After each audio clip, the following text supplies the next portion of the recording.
지난 2주 동안 저희가 이제 신앙 고백에 대해서 같이 배우고 있는데, 첫째 주는 신앙 고백의 중요성에 대해서 같이 배웠고, 지난 주는 이제 사도행전을 통한 우리의 신앙 고백에 대해서 지금 배우면서 첫 구절인 전능하사 천지를 만드신 하나님 아버지를 내가 믿사오며 라는 말씀을 같이 공부했습니다. 그리고 이제 오늘은 그 두 번째 부분인 그 외아들 우리 주 예수 그리스도를 믿사오니, 이게 이제 우리 사도신경을 좀 암송하는 의미에서 우리 설교 노트에 있는 사도신경 우리 다 같이 한번 읽겠습니다. 시작.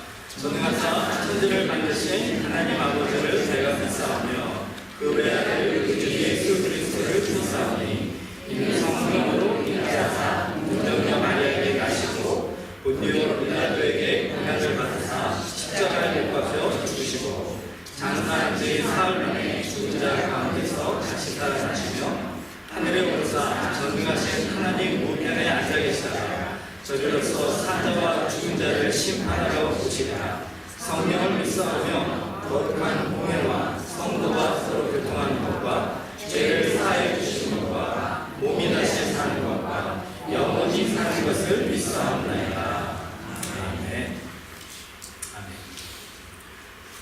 믿음이란 무엇인가에 대한 질문에 여러 가지 다양한 대답이 나올 수 있습니다. 어떤 사람은 믿음이 좋은 사람은 성경에 대해서 많이 알고 교회의 전통과 이 교회 그 여러 가지 그 의미에 대해서 잘 알고 또 그렇게 그 교회 안에서 모든 것을 하는 사람입니다 라고 얘기하실 수도 있고, 또 어떤 이들은 믿음이 좋은 사람들은 그 삶 속에서 정말 선한 삶, 착한 삶을 살아가는 사람들이 믿음이 좋은 사람입니다 라고 얘기하실 수가 있습니다.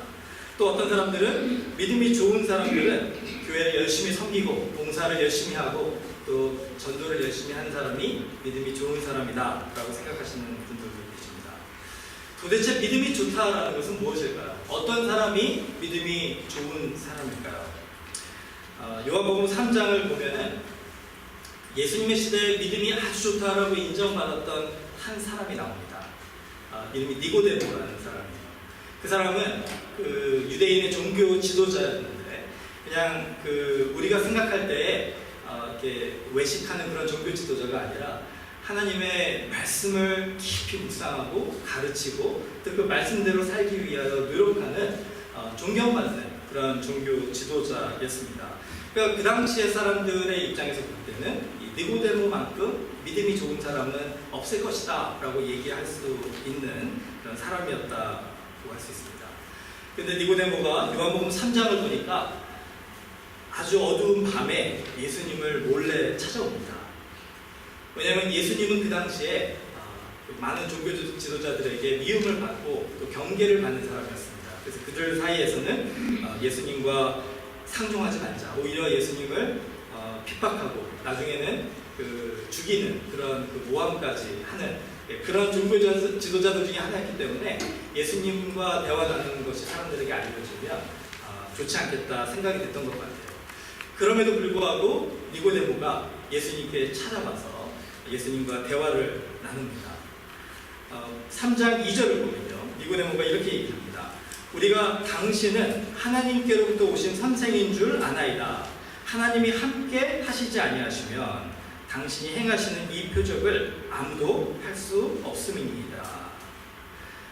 3장 2절은 니고데모의 신앙 고백이다 할 수 있어요. 니고데모는 분명히 예수님을 관찰해 봤을 겁니다. 예수님에 대한 이야기를 듣고 또 예수님이 가르치시는 내용들, 예수님이 하는 기적들, 이런 모든 것들을 지켜보면서 또 들어보면서 나름대로 니고데모가 결론을 내린 거예요. 이 예수라는 사람은 분명 하나님께서 보내신 거룩한 사람일 것이다. 왜냐하면 그렇지 않다면 지금 이 예수라는 사람이 하는 이 병을 고치고 귀신을 쫓고 사람들을 이렇게 그 회개시키는 이 사역을 할 수가 없다. 하나님이 도와주지 않으시면 이건 불가능한 것이기 때문에 이 예수는 하나님이 보내신 사람이다 라고 믿었던 것입니다. 그러니까 이것은 니고데모의 신앙 고백이다 할 수가 있어요. 그래서 그것을 고백하기 위해서 이 밤에 예수님께 찾아온 것이 아니었을까. 그 요한복음 3장의 이 니고데모의 이야기를 가만히 이렇게 묵상해 보시면요, 우리가 좀 오해하는 것이 있어요.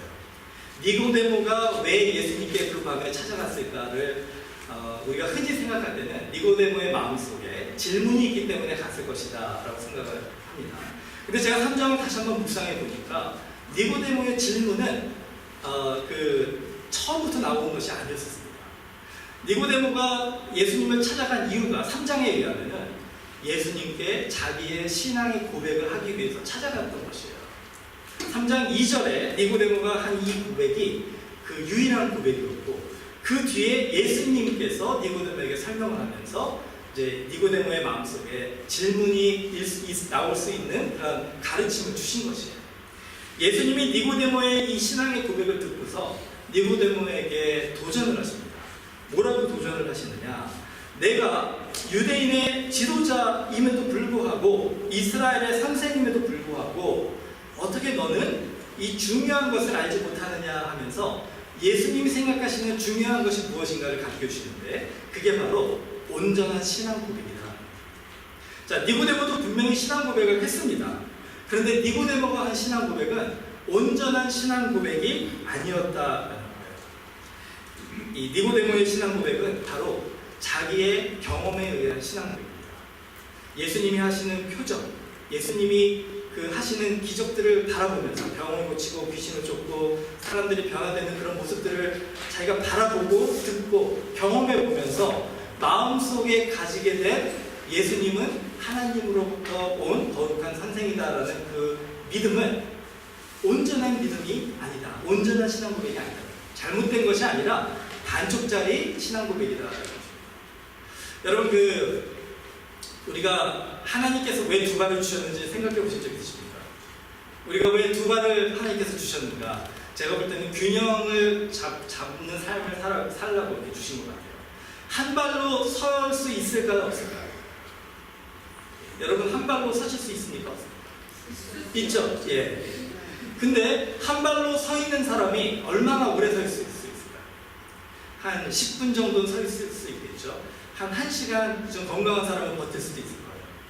24시간을 한 발로 설 수 있을까요? 불가능하죠. 왜냐? 우리 인간은 한 발로 서는 것이 아니라 두 발로 서도록 하나님이 창조해 주기 때문에 그래요. 마찬가지입니다. 신앙도 마찬가지예요. 우리의 신앙의 고백도 우리의 경험에 의한 신앙의 고백, 마치 니고데모가 지금 예수님께 나와서 나는 당신이 하나님께로부터 오신 거룩한 선생인 줄을 압니다 라고 얘기한 이 신앙 고백은 경험에 의한 신앙 고백이기 때문에 한 발로 서 있는 것과 같다라고 할 수가 있습니다. 결론적으로는 신앙으로 서 있는 것 같은데 오래 버틸 수 없는 신앙인 거예요. 어려움이 생기면, 바람이 불거나 누가 나를 밀치면 그냥 쓰러지고 넘어질 수밖에 없는 신앙이 되는 것입니다. 여러분, 우리의 마음에도 혹시 이런 한 발로 서는 신앙을 가지고 있지는 않는가? 우리의 고백도, 우리의 신앙의 고백도 마치 니고데모와 같이 그냥 우리가 듣고 보고 경험한 것만 가지고 우리 예수님을 믿고 살아가는 것은 아닌가 생각해 보고 싶습니다. 만약에 그렇다면 예수님의 도전을 우리가 들어야 돼요. 예수님이 뭐라고 얘기하시냐면, 진실로 진실로 내게 이르노니 사람이 거듭나지 아니하면 하나님의 나라를 볼 수 없느니라. 요한복음 3장 3절이었습니다. 저를 좀 따라해 주세요. 사람이 거듭나지 아니하면 하나님의 나라를 볼 수 없느니라. 자, 여러분 거듭나셨습니까? 이 거듭나다라는 표현이 영어로 born again 이렇게 얘기를 하잖아요.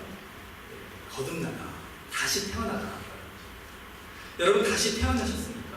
오늘 이 자리에 우리가 예수님을 믿습니다라고 신앙의 고백을 하기 때문에 앉아있는 건데, 오늘 예수님이 우리에게 마치 니고데모가 예수님께 찾아와서 자기의 신앙 고백을 했을 때 이 대답을 하셨던 것처럼 우리에게도 너가 거듭나지 아니하면, 너가 다시 태어나지 아니하면 하나님의 나라를 볼 수 없느니라. 이걸 하나님의 나라를 보다를 우리가 천국에 가다라는 표현으로 생각하시면 조금 우리가 오해할 수가 있어요.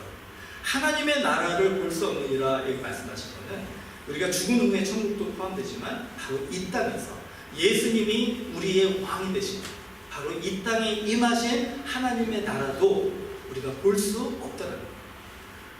반쪽짜리 신앙 고백을 가진 사람들은 결코 볼 수 없는 이 하나님이 이 땅에 이루시는 이 나라를 거듭난 사람은 볼 수가 있다는 거죠. 이 온전한 신앙의 고백을 하는 사람은 볼 수가 있다는 것입니다. 이 온전한 신앙 고백의 이 두 번째 다리는 무엇이냐?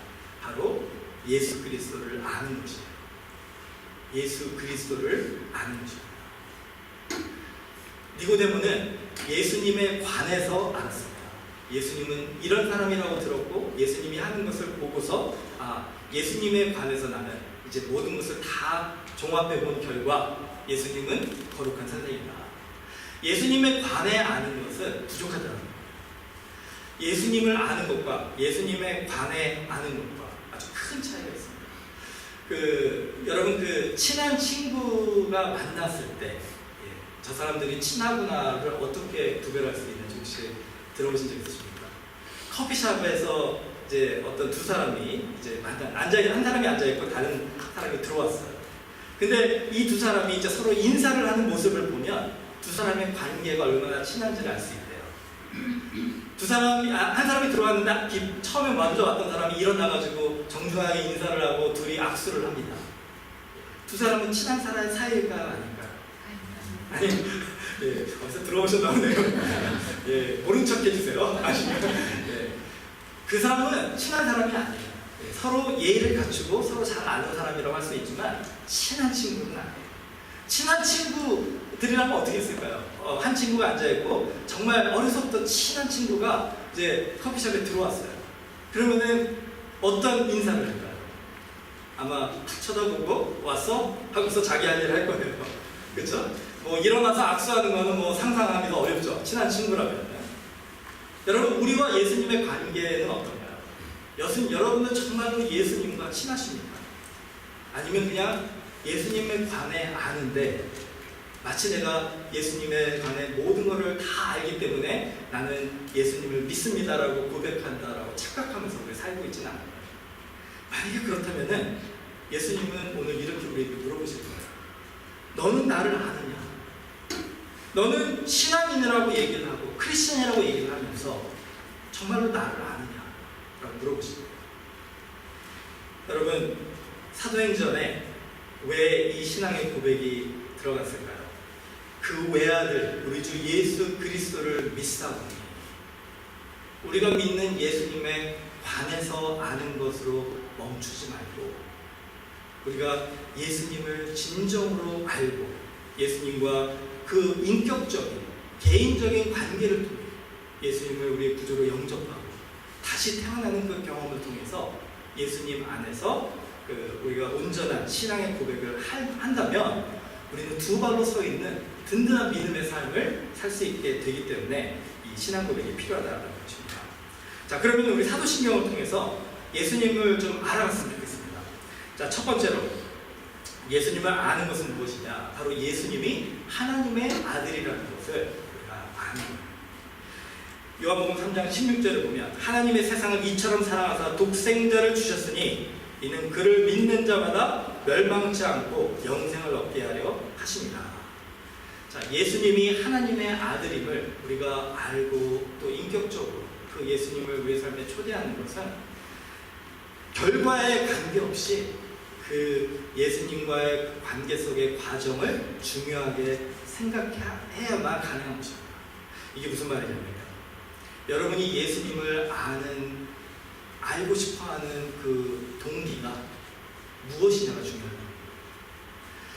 여러분은 예수님을 왜 알고 싶어합니까?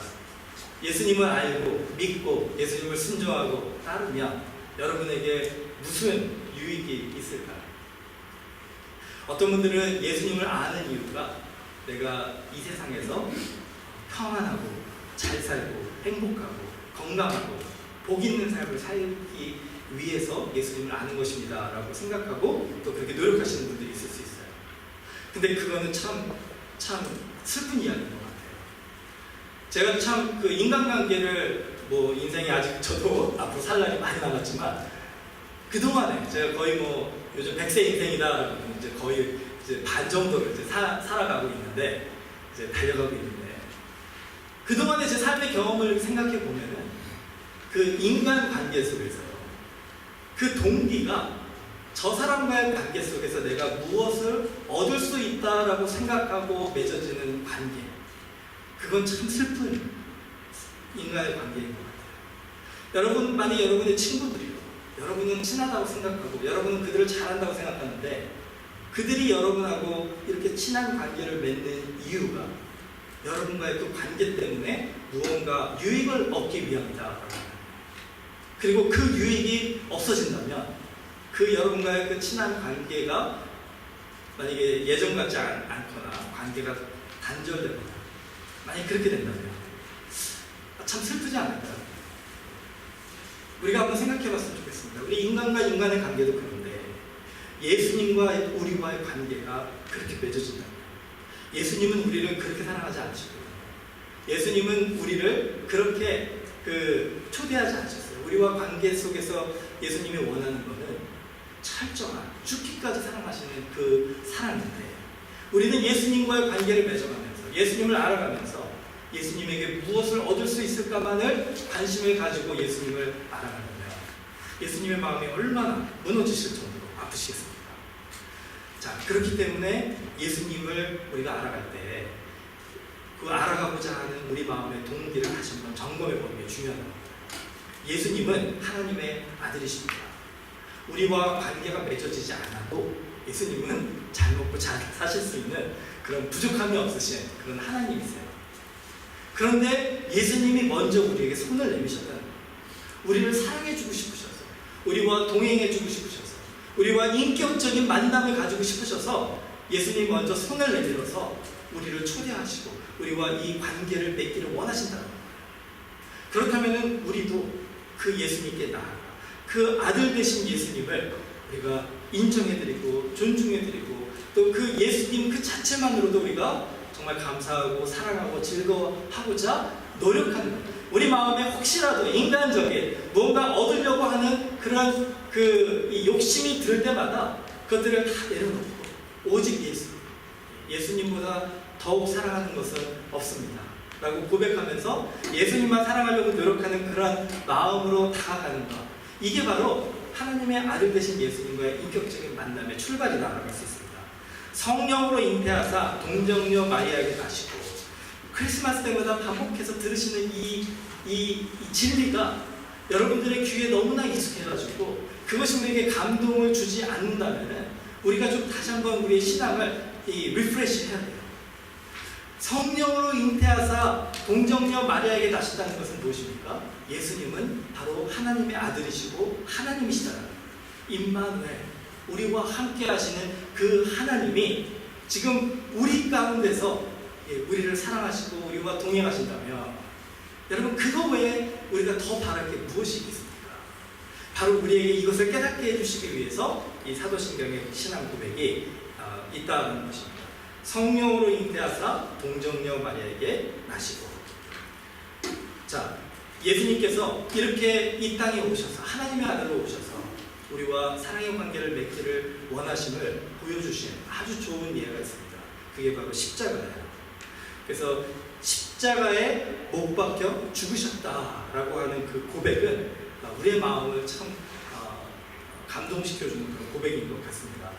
이 누가복음 19장 10절에 보면요, 예수님이 이렇게 얘기하세요. 인자가 온 것은 잃어버린 자를 찾아 구원하려 함이니라. 이 말씀이 굉장히 의미가 있는 이유가 있습니다. 예수님께서 이 땅에 오신 그 이유가 무엇일까? 사단은 예수님에게 이렇게 세 가지로 이유입니다. 너가 성전에 올라가서 뛰어내려라. 그러면 천사들이 너를 받쳐주고 많은 사람들이 너를 칭찬해주고 존경해줄 것이다. 예수님은 인정받기 원하시는 그 마음의 욕심을 우리를 위하여 십자가에 못 박혀 죽으시기 위해 내려놓으셨어요.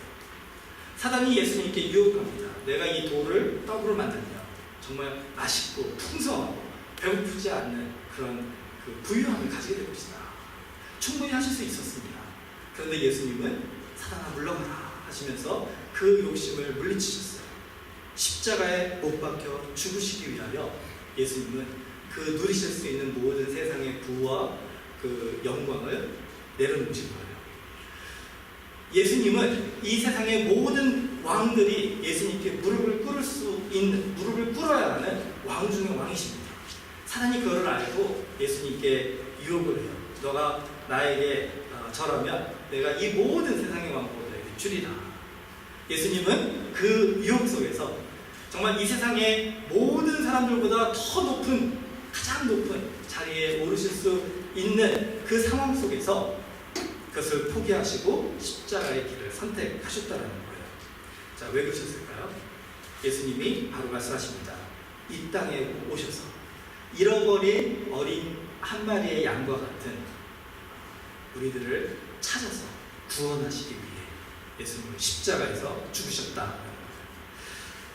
여러분, 그 비유 아시죠? 99마리의 양을 들판에 두고 잃어버린 한 마리의 양을 찾아 헤매다가 그 한 마리의 양을 찾아서 가슴에 품고 아니면 목에 어떻게 왔는지 모르겠어요. 그리고 다시 집으로 돌아오는 목자, 그 그림도 있지 않습니까? 여러분, 이 이야기를 들으실 때 여러분의 마음에 예수님이 이 선한 목자다라는 그 부분을 어떻게 이렇게 받아들이십니까? 어떤 분들은 그 이야기가 너무나 감동이 돼요. 마치 내가 그 잃어버린 한 마리의 양과 같아서 나를 찾아오시는 예수님의 마음을 느낄 수 있을 것 같아서 그 이야기를 들으면서 막 눈물을 흘리시는 분도 계세요. 근데 어떤 분은 그 이야기를 들으면서 좀 불평하시는 분들이 있어요. 저도 그렇습니다. 저를 포함해서 99마리의 양은 어떡하라고 그 목자는 그 한 마리를 택했는가? 이게 비효율적인 거 아닌가? 그 한 마리의 양을 찾아 헤매다가 그 99마리를 늑대가 공격하면 어떡하라고? 이거는 어떻게 보면 지혜로운 선택이 아닐 수도 있지 않습니까? 이렇게 막 논리적으로 질문을 해보기도 했습니다. 여러분 같으면 어느 부류에 속하는 그 사람이십니까? 제가 생각할 때 여기 계시는 분들 중에 많은 분들이 99마리다라고 생각하시는 분들이 있어요. 여러분, 우리는요, 자칫 잘못하면 99마리의 양의 무리에 속한다라고 착각할 수가 있습니다. 근데 예수님의 말씀의 요지는 그게 아니었잖아요. 그 99마리의 양에 속한다라고 생각하는 사람들을 예수님은 어떻게 얘기하십니까? 바리새인들이다라고 하면서 공격하셨어요. 그 얘기 아시죠? 그 성전에 두 사람이 예배드리러 왔습니다. 오늘같이 예배드리러 왔어요. 한 사람은 바리새인이고 다른 사람은 세리예요. 그 당시에 정말 매국노와 같이 취급받던 그 사람들의 등을 쳐서 먹고 부귀영화를 누리던 세리였어요.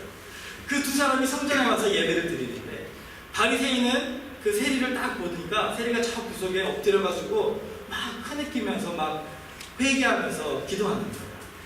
그걸 보면서 바리새인은 고개를 들고 기도합니다. 하나님, 나에게 이렇게 의로운 삶을 살 수 있는 그런 그 거룩함을 주셔서 감사합니다. 나는 예배도 드리고 11조도 드리고 정말 그 하루에 3번씩 기도하고 경건의 삶을 삽니다.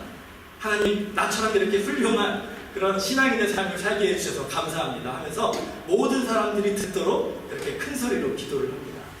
근데 저 옆에 세리는 고개를 들지 못하면서 흐느끼면서 하나님 앞에 고백하는 거예요. 하나님, 나는 정말로 하나님 앞에 기도하고 예배드려 나올 자격도 없는 죄인입니다. 나를 불쌍히 여겨주시고 나를 용서해 주십시오. 여러분은 어느 부류에 속한 사람입니까? 만약에 여러분이 나는 바리새인이 아니라 저 세리와 같은 사람입니다 라고 한다면 우리는 그 잃어버린 한 마리의 양과 같다는 겁니다. 제가 이 말씀을 묵상하면서 솔직히 오늘 이 말씀의 그냥 중요한 그 주제가 이것인 것 같아요. 나는 예수 그리스도 안에서 누구인가를 제대로 모르면 우리는 예수님은 누구신가를 알 수 없다. 여러분, 정말로 여러분은 99마리의 양이십니까? 지난 한 주 동안에 우리가 이 바리새인처럼 정말 흠잡을 때 하나 없는 그런 거룩하고 거룩한 삶을 하나님 앞에 드렸습니까? 여러분, 저를 포함해서 부끄럽지 않습니까? 우리의 욕심이, 우리의 죄악이, 우리의 교만이, 우리의 나태하고 게으름이 하나님을 사랑한다고 하면서 하나님 모르는 사람처럼 어떤 때는 너무나도 우리의 이 예수님이 받으셨던 이 3가지 유혹, 거기에 너무나도 집중해가지고 예수님이 우리에게 원하시는 삶이 무엇인지 별로 신경도 못 쓰고 살아가는 그런 우리들의 모습. 여러분, 하나님 앞에 나온 그 우리의 모습을 하나님이 보실 때 그 하나님의 마음을 생각해 보면 결국은 우리도 고개를 숙일 수밖에 없는 거예요. 여기 있는 모든 성도들이 정말 그 한 마리의 잃어버린 양이다. 오늘 예수님이 십자가에서 죽으신 이유는 바로 저와 여러분들을 구원하시기 위함이다. 십자가에서 예수님이 죽으셨는데 그 죽으신 예수님께서 장사한 지 사흘 만에 죽은 자 가운데서 다시 살아나셨다. 여러분, 십자가의 능력을 얘기를 할 때요, 십자가의 능력이 뭘까요? 십자가의 능력을 우리가 얘기를 할 때 이렇게 생각하시면 좀 쉬울 것 같아요. 십자가의 능력은 빼기가 아니라 더하기다. 여러분, 십자가 모양이 더하기 모양입니다. 저를 좀 따라해주세요. 십자가의 능력은 빼기가 아니라 더하기입니다. 우리 이 현대를 사는 교회가, 이 크리스천들이 이 빼기 신앙의 이 함정에 그냥 너무나 사로잡혀 버려요. 우리가 십자가의 능력을 온전하게 경험하지 못한다는 거예요. 이게 무슨 말이냐면은 한번 우리 자신을 좀 돌아봤으면 좋겠습니다. 빼기 신앙과 더하기 신앙의 차이가 뭔지 한번 들어보세요. 빼기 신앙은 뭐냐면 단점에 집중하는 신앙입니다. 약점, 이 죄악된 부분들에 집중하는 신앙입니다. 제가 아마 오늘 지금 썰매를 한다면요, 여러분이 하나님께서 여러분에게 기뻐하시는 그 삶의 모습은 무엇입니까? 이렇게 한번 적어보라고 하고, 여러분이 하나님 앞에 부끄러워하는 모습이 무엇입니까? 적어보라고 하면은 기뻐하시는 모습이 리스트가 더 많을까요? 아니면 부끄러워하는 모습이 더 많을까요? 아마 기뻐하는 모습이 조금 더 많을지도 몰라요. 나를 돌아볼 때는. 그런데 그걸 조금 뒤집어서 바로 옆에 계신 분들, 아니면 여러분이 평소에 좀 불만을 가지고 계시는 분들, 그런 분들의 모습 속에 하나님이 기뻐하지 않는 그런 단점들, 그런 죄악된 부분들, 약점들을 한번 적어보세요 하면은 끝도 없이 많은 겁니다. 참 그게 우리의 이 안 좋은 모습인 것 같아요. 내가 99가지를 잘해도 그 한 가지 잘못을 하면요, 사람들은 그 한 가지 잘못 때문에 나는 죄인이다 라고 얘기해요. 물론 죄인이죠. 그렇지만 그 한 가지 잘못이 용서받지 못할 죄인이다. 한번 생각해보면 또 그렇지 않잖아요. 이 빼기 신앙은 뭐냐면 우리 가운데에서 정말로 우리가 하나님 앞에 나올 때 우리 안에 저 사람은 정말 참 여러 가지로 신앙인의 모습 속에 부족한 점이 많아라고 생각하면서 정죄하면서 판단하는 그런 신앙인의 모습을 빼기 신앙의 모습이다라고 할 수가 있어요. 더하기 신앙은 무엇이냐? 저 사람이 99가지 잘못이 있어요. 그런데 한 가지에 좋은 점이 있어요. 그걸 보면서 저 한 가지는 하나님의 형상대로 창조받은 하나님의 모습이구나 생각하고 그 속에서 소망을 찾는 거예요.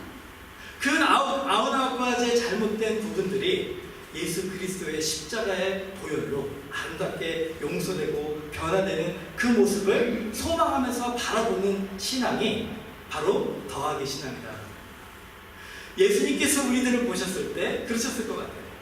우리들을 보셨을 때 99가지의 이 죄악된 모습들을 보시면은 십자가에 올라가시다가 내가 저런 애들 때문에 내가 십자가에 죽어야 돼 하시면서 아마 다시 내려오셨을 겁니다. 그렇지 않을까요? 그런데 예수님이 우리의 그 99가지가 뭡니까? 990가지의 그 죄악된 모습들을 보심에도 불구하고 한 가지 좋은 점을 보신 거예요. 그게 무엇이냐? 우리가 바로 하나님의 형상대로 창조된 하나님의 자녀임을 보시고 하나님께서 우리들을 사랑하시고 우리를 위하여 모든 것을 다 내어주기를 원하시는, 희생하기를 원하시는 그 하나님의 모습을 보시고 그 한 가지 때문에 십자가에 못 박혀 죽기로 작정하신 거예요. 우리를 위하여 희생하기로 작정하신 겁니다. 여러분, 이게 바로 더하기 신앙이에요. 이게 바로 십자가의 신앙입니다. 다른 사람들을 바라볼 때 우리가 그렇게 바라보기 시작합니다. 우리 교회의 모습이 어떻게 변하나요? 여러분, 저희 교회가 뭐 부족한 거 많다라고 얘기를 해요. 그런데 우리가 부족하다, 이게 없다, 저게 없다, 이게 문제다, 저게 문제다, 이렇게 문제를 지적하는 그런 신앙의 삶을 살아가는 성도들이 모인 교회는 빼기를 열심히 하는 교회예요. 그건 십자가의 능력이 없는 교회입니다. 이런 많은 부족함들 속에서 우리 안에 있는 한 가지가 무엇입니까? 바로 십자가의 예수 그리스도의 능력 아닙니까? 그 한 가지가 있으면 그 한 가지 때문에 우리는 존재할 이유가 있다라고 확신할 수가 있는 거예요. 그러면 그 한 가지를 중심으로 하나씩 하나씩 더해지기 시작하면 어떤 일이 일어날까요? 아름다운 풍성한 그런 갑절의 그런 그 주님이 주시는 그 축복의 은혜가 경험이 된다라는 것입니다. 오늘 다른 사람들을 보는 관점, 교회를 보는 관점, 자, 한 단계 더 나가서 나를 보는 관점도 더하기 신앙으로 보셔야 돼요. 여러분이 여러분을 보실 때 여러분은 나의 약한 모습들에 너무 집중하면서 그것만 바라보고 내 환경 속에서 내가 정말로 왜 이런 환경에 있어야만 하는가에 대한 불만만 가지고 지금 혹시 신앙생활을 하고 계시지 않습니까? 그것들을 열심히 집중해서 찾는 것에 여러분의 시간과 정성과 노력을 기울이고 계시지 않습니까? 그거는 빼기 신앙의 삶이에요. 나의 삶을 볼 때도 다른 거 다 부족하고 사람들이 나를 정말 볼 때도 내가 봐도 초라해 보이고 이런 부분들은 정말 너무나 안타깝고 한심하고 뭐 제가 이렇게 극단적으로 얘기를 해서 정말 세상에 내세울 거 하나 없는 그런 나의 모습 때문에 실망하고 낙심이 되는 순간들이 닥쳐오더라도 그런 사망의 음침한 골짜기 같은 곳에서도 우리가 한 가지를 기억해야 됩니다. 그 한 가지가 무엇입니까? 바로 하나님의 아들로 이 땅에 오셔서 우리를 사랑하시기 위하여, 우리를 구원하시기 위하여, 우리가 하나님의 형상대로 창조된 하나님의 자녀인 그 한 가지를 보시고 십자가에서 죽으신 예수 그리스도, 그 한 가지 예수 그리스도를 생각하면 그런 절망의 깊은 암흑 속에서도 우리는 소망의 빛을 볼 수 있다는 거예요. 그 십자가가 우리의 힘이 되고 그 십자가를 중심으로 하나씩 하나씩 더해져가는 나의 삶의 모습을 하나님이 발견하게 해주실 때 우리는 고백할 수 있습니다. 예수 그리스도는 나의 주요, 나의 하나님이십니다. 저를 좀 따라해 주세요. 예수 그리스도는 나의 주요, 나의 하나님이십니다. 여러분, 그것을 고백하는 사람들에게 골로새서 1장 24절에서 28절, 그러니까 24절, 28절, 29절에 바울이 이렇게 우리에게 권면합니다. 한번 들어보세요. 나는 이제 너희를 위하여 받는 괴로움을 기뻐하고 그리스도의 남은 고난을 그의 몸된 교회를 위하여 내 육체에 채우노라. 괴로움이 더 이상, 삶의 고난이 더 이상 나에게 짐이 아니고 나에게 부담이 아니고 나에게 슬픔이 아닙니다. 그 괴로움과 고난은 바로 예수 그리스도가 이 땅에 사는 나를 위하여 주신 십자가라는 거예요. 예수님이 십자가를 지고 가셨듯이 이제 너의 십자가를 지고 나를 따르라라고 하신 것처럼 이 삶의 고난과 괴로움을 이제 기쁨으로 받아들이고 그 예수님의 십자가에 동참하노라, 이렇게 고백하는 것입니다. 그리고 28절에 보십니다. 우리가 그를 전파하여 각 사람을 구원하고 모든 지혜로 각 사람을 가르치며 각 사람을 그리스도 안에서 완전한 자로 세우려 함이니. 자, 예수 그리스도를 향한 이 온전한 신앙 고백을 하는 사람의 목적이 생겼습니다. 바울의 목적이에요. 우리 자신이 먼저 주님 안에서 온전한 제자로 세워지고 내 주변의 가족들, 내 주변의 이웃들을 예수 그리스도의 온전한 제자로 세우는 것, 이것이 우리의 목적이 되어야 한다는 것이죠. 29절입니다. 예, 우리 같이 읽어볼까요? 29절 시작. 이를 위하여 내 속에서 능력으로 역사하시는 이의 역사를 따라 힘을 다하여 수고하노라. 자, 바울의 권면처럼 저도 오늘 여러분을 권면해드리고 합니다. 여러분, 지난 한 주 동안 힘드셨죠? 여러 가지 삶의 크고 작은 일들 때문에 좀 지치고 힘든 마음으로 이곳에 오시지 않았습니까? 자, 오늘 우리가 다시 힘을 내요. 우리 힘을 다하여 다시 수고하기로 결정해야 됩니다. 왜냐? 바로 우리 안에 하나님의 아들이신 십자가에서 우리를 위해 죽으신 장사한 지 사흘 만에 다시 부활하신 예수 그리스도의 능력이 이제 다시 역사하게 됩니다. 마치 아름답게 쏟아나는 그 샘물처럼 봄에 피어나는 새싹처럼 예수 그리스도의 능력이 이제 우리 안에 일어날 때 정말 오늘 한 주를 다시 새롭게 시작하면서 저와 여러분의 삶 속에 주님의 풍성하신 은혜가 넘쳐나기를 축원합니다.